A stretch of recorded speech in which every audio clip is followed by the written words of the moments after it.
When I say chief, you say one. Chief. Chief. Let's go. Gigi done. We not done yet. What is that?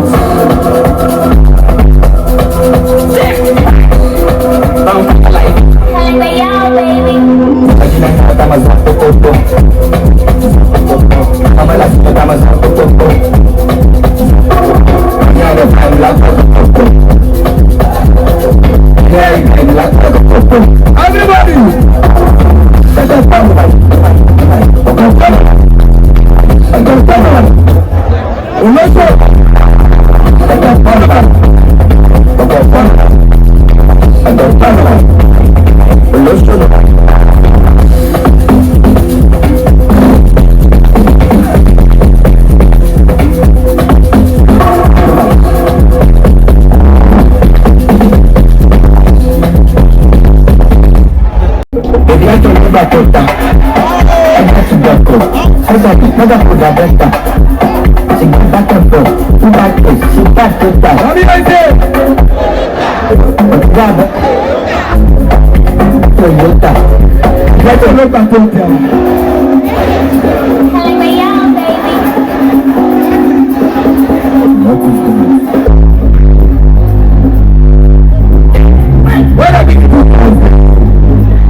Between the talk, the blood turns like pasta. And the woman should be clean. And the person got to kill me.